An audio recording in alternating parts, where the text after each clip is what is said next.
want just the cup. What do we want? We want a bowl. We don't want a bowl, right?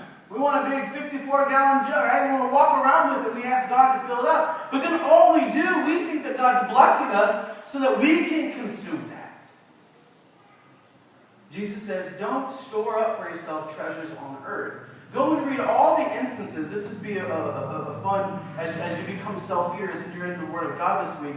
Just look this up. All the instances and stories and parables where people, when they had been blessed by God, they went and built a bigger storehouse.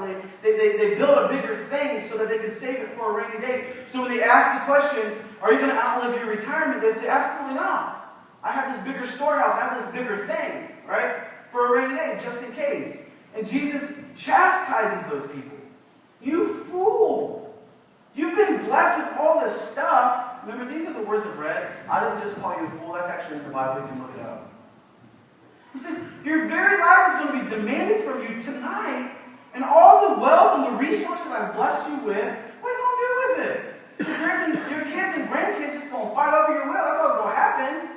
And you're like, ooh.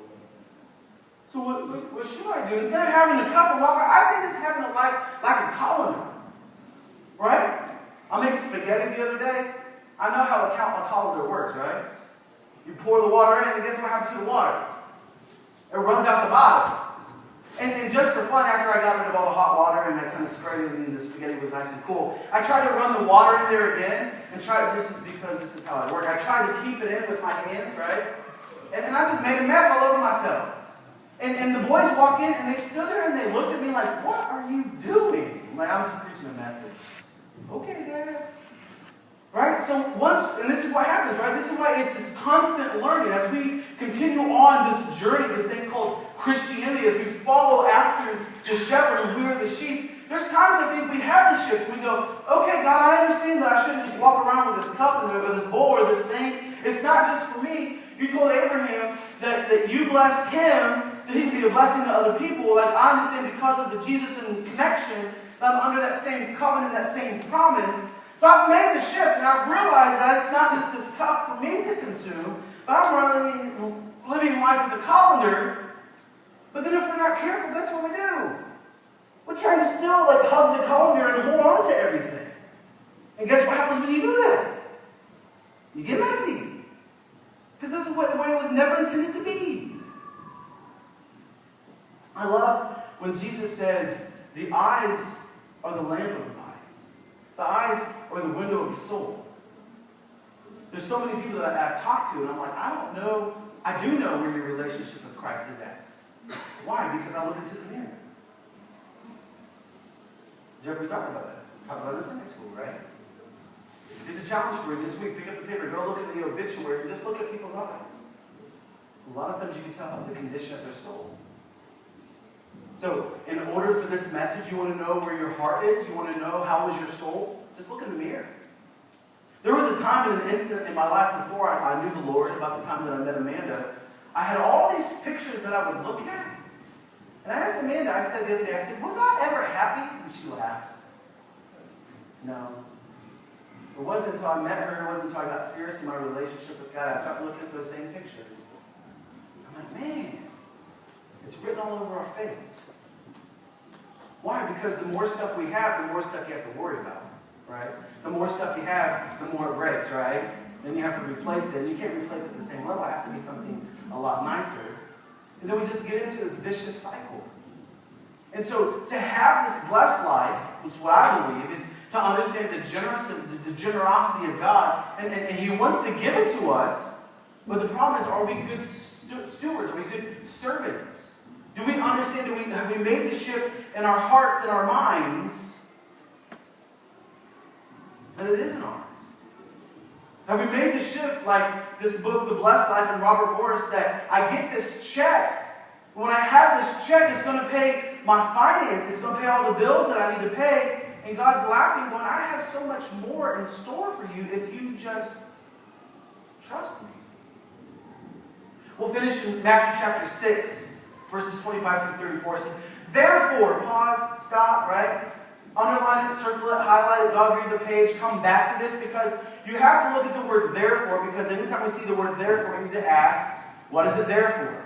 right? To me, this is the doorway. This is the hinge pin, right? This is the part that's going to unlock the rest of this chapter. If you really want to have the shift of your soul to understand that we're just a good steward, a good servant with what God has blessed us with, read the rest of this, because therefore is the linchpin. We got the understanding and the idea that none of this is ours, right? We talked about money. Money can buy a lot of things, but it doesn't really buy what we need. We don't need the bed. We need sleep. We don't need amusement. We need happiness or fulfillment, right? We don't need books. We need wisdom and understanding, right? You get that? So therefore, because we've had this shift, we understand it isn't the cup I'm walking around with. It's this colander, and that God's pouring the resources into the colander, not so I can be, so I'm blessed. God's pouring into the colander. Why? To bless other people who are around me. Therefore, I tell you, don't worry about your life. Like, really? Well, Jesus, you're God in human form. Like, you probably weren't even born with the ability to worry. Right? That's what I would say when I would read this. It's easy for you. You're God. Go and read about the Garden of Gethsemane. Think he was worried? He was going to die? Don't worry about your life. Don't worry about your eating or drink. So if you're sitting here going, oh, well, stop it. These are the words in red. These aren't the words of Ben, okay? So you'll be, I promise you, we'll get you home. You'll eat. Don't worry about your body. Don't worry about what you wear. Is life not more important than food and the body more important than clothes? Huh? Is it? And this is what I love. I think Jesus is all about location. I believe this is on the Sermon on the Mount. I've been there, the Mount of Olives. It's a beautiful place. I mean, imagine that they're sitting there, and I think he points.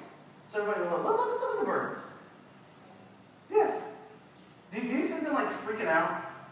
Right? Oh, they run around like a little bird thing. I don't know what to do. Winter's coming. We better hurry up, right? We better, build a better nest. No? Right? Oh, gotta get a better nest, God bless us. Now I have these two little eggs over there, so I don't know what I'm going to do. He's like, no. They're birds. And God takes care of them. I imagine he points the other way, and he said, you see those lilies in the field? I love this time of year because everything that was dead is now coming back alive.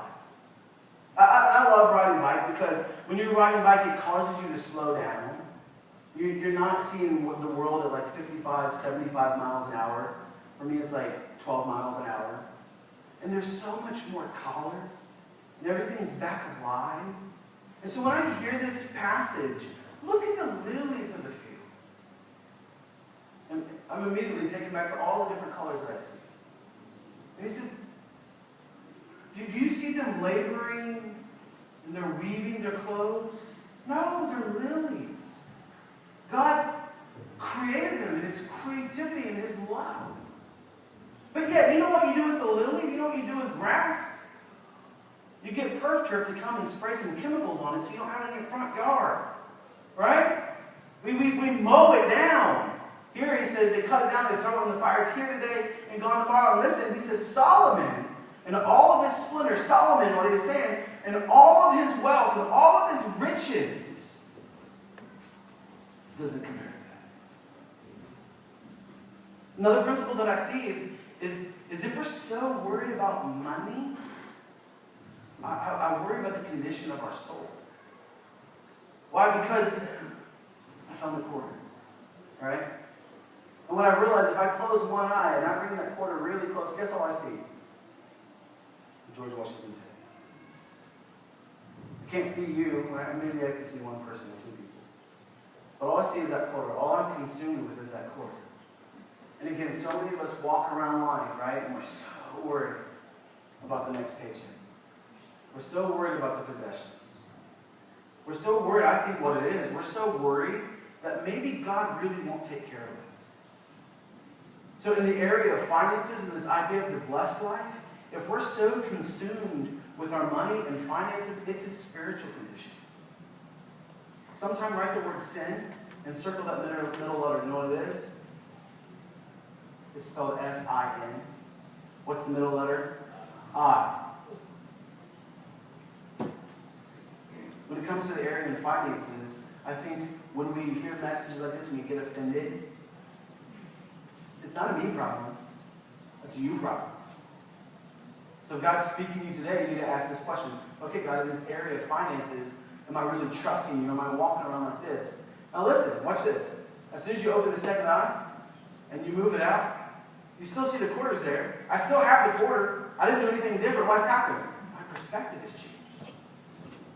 You just need to say, God, help me have a proper perspective. Because listen to the rest of this. This is the crescendo for me, right? If that is how God clothed the grass of the field, which is here today and gone and thrown to the far tomorrow, He did not clothe you more. Oh, you of little faith.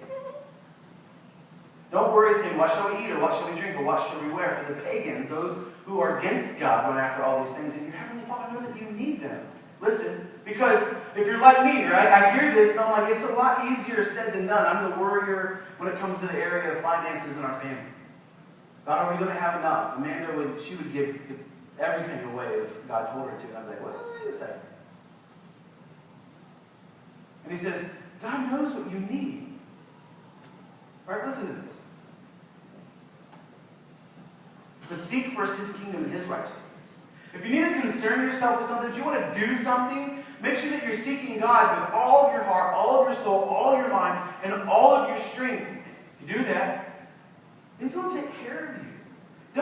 Don't worry about tomorrow, because each day has enough trouble of its own.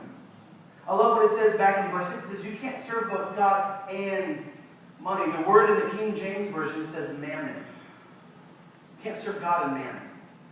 So I look at that and I say, what is the word mammon? What does it mean? And it means riches, it means wealth, but it also means confidence. So when you can't serve both God and, listen, are you ready? I want to make sure everyone's here, everybody's locked in. So sit up straight, right? Shoulders back, chest out, scoot back a little bit, make sure you sit up straight. I don't want you to miss this. This is where the rubber meets the road. And this idea of the blessed life, right? Are we serving God in the area of our finances? The riches, the wealth, and the confidence? Is it from God? Or is it ourselves? See, God, it's the Protestant work ethic. I work hard. That paycheck is my paycheck. And don't tell me what to do with my billfold. God, so you can't serve those. You can't say, I'm Lord of everything, and then keep the finances away from Him. It's a heart issue. The heart of the matter to this is the matter of your heart. What are you going to do with your resources? Because God says, if you hold on to it, guess what? Your kids are going to fight about it. So decide who you want to give it to before you die. And this is what I love, because I don't want you to miss this, because we hear a message like this, and you're saying, now, Pastor, are you saying this is the prosperity gospel? No, I'm not. Pastor, are you saying that tomorrow, if I write a $100 paycheck, write $100 to the church, I guarantee in a month, God's going to give me $1,000. Now, somebody just heard that. You didn't listen to everything else, right? It's your own fault if you write the paycheck for $100, or you write a check here for $100 and $1,000 doesn't come. That's not what I'm saying. What I'm saying is, when God commands you, when you give, and that's a command, when you give, and you give the money that He gives, you won't have any needs. Am I going to say that your 401k is going to be full? Am I going to say you're going to have a nice? No. What I'm going to tell you is that when you give, He may pay you back in love. He will pay you back in grace and mercy and forgiveness. Why? Because now